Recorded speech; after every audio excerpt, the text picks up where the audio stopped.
ازيكم يا حبايبي؟ يا رب تكونوا بخير. النهارده ان شاء الله هنعمل مع بعض الرز بالعدس الاصفر. هنعمل جنبه طماطم مخلله، وهنعمل كمان صلصه هتخلي طعمه يجنن. خليكم معايا لاخر الفيديو علشان تشوفوا الطريقه، ويا ريت ما تنسوش تعملوا لايك، واللي لسه ما اشتركش في قناتي يشرفني ويشترك في القناه. اول حاجه هنبدا بيها، هقطع الطماطم شرايح زي ما انتم شايفين. قطعتها على شكل انصاف. في ناس بتحب تخلي الطماطم تبقى كاملة وتعمل فيها فتحات وتحشيها بالتتبيلة. أنا بحب أقطعها كده. قطعت الطماطم زي ما انتوا شايفين. هتقطعوا الكمية اللي انتوا عاوزينها. أنا قطعت 3.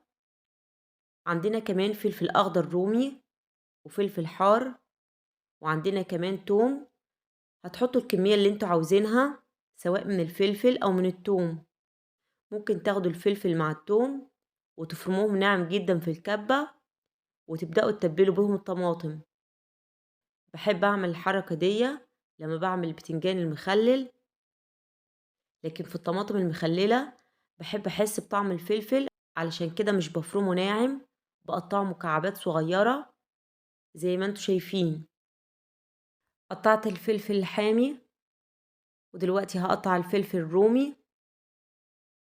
قطّعتهم مكعبات صغيرة جدًا علشان أخلطهم كويس بالتتبيلة. طبعًا كمية الطماطم المخللة هتعملوا الكمية اللي أنتم عاوزينها براحتكم. دلوقتي هنعمل التتبيلة مع بعض. هاجيب نُص ليمونة واعصرها. طبعًا لو نزل منكم أي بذور زي كده هتحشوها بالمعلقة. ودلوقتي هنضيف الخل. أنا ضِفت 4 معالق كبيرة من الخل. حطينا كمون، كزبرة ناشفة، وهنضيف الملح، فلفل أسود، وكمان هنحط كمية كبيرة من التوم زي ما أنتم شايفين. التوم حطوا الكمية اللي أنتم عاوزينها حسب الرغبة.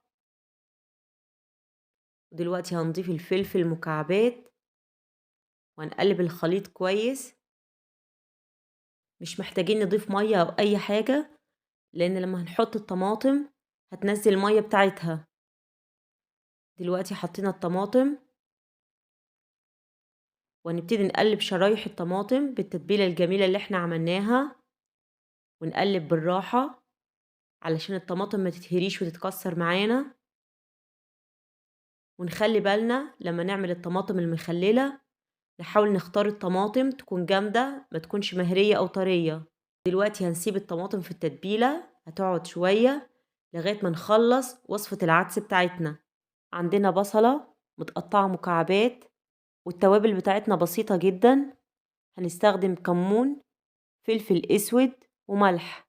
وبالنسبة للرز والعدس، في ناس بتحب تعمل الرز ضعف العدس أو تعمل العدس ضعف الرز.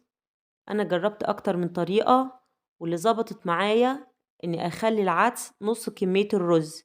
يعني أنا استخدمت كوباية من العدس معاها كوبايتين من الرز. العدس والرز اللي قدامكم أنا لسه مغسلتهوش. أول ما لون البصلة يصفر هبتدي أغسل الرز والعدس.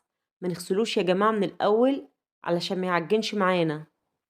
أنا حطيت حبة زيت على النار وبشوح في البصل، ولغاية ما البصل يصفر أنا هاخد العدس مع الرز واغسلهم كويس وأصفيهم زي ما انتوا شايفين في مصفى كده.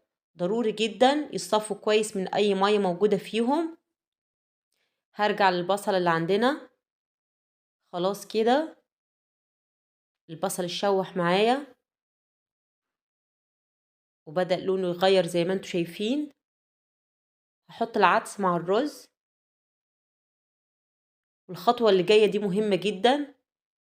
لازم نقلب فترة كبيرة العدس مع الرز.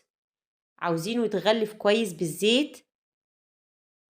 ده هيساعد ان الكشري يطلع معانا مفلفل والرز ما يبقاش معجن معايا.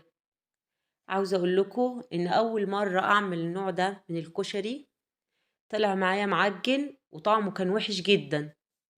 طبعا عشان في حاجات كتيرة ما عملتهاش، ما فلفلتش الرز الاول، وكمان زودت المية.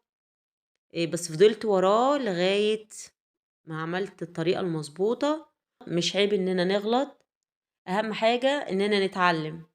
دلوقتي هنحط البهارات، حطينا الفلفل الأسود والكمون والملح ونقلب كويس.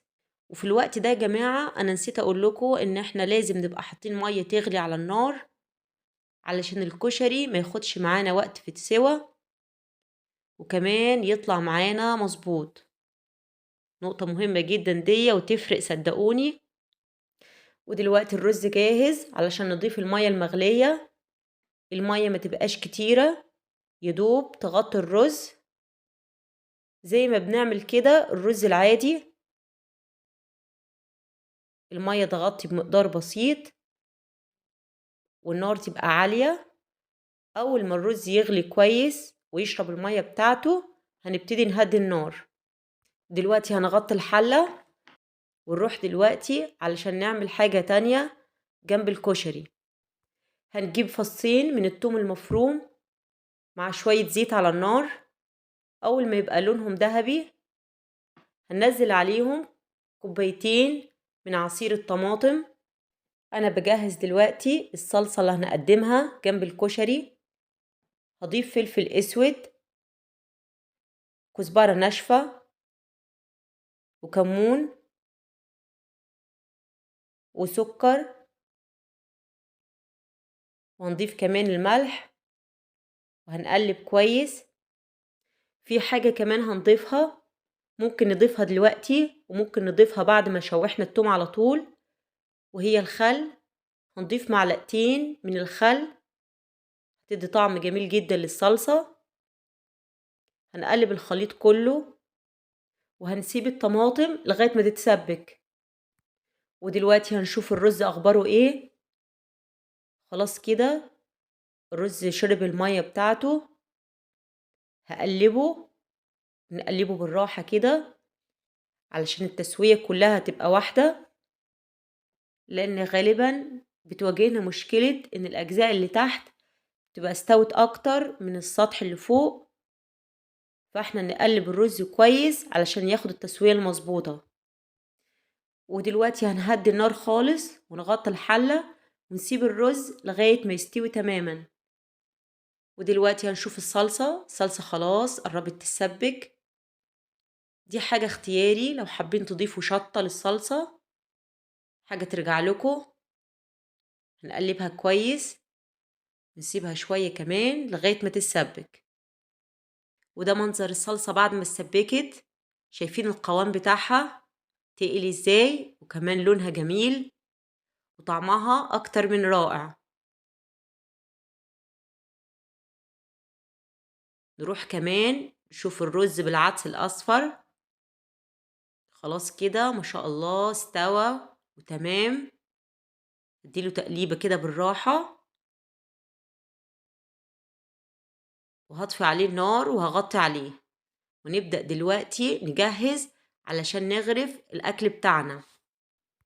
هنقدم الطماطم المخللة زي ما انتوا شايفين منظر التتبيل الجميل.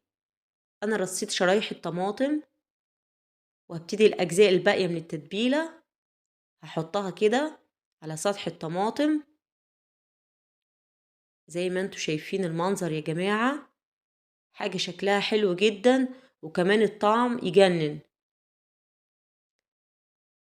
أنا حطيت كل التتبيلة الباقية على وش الطماطم، وخلاص كده الطماطم المخللة جاهزة معانا للتقديم. كمان الصلصة زي ما انتوا شايفين منظرها ما شاء الله حلوة جدا، ولونها وطعمها حكاية.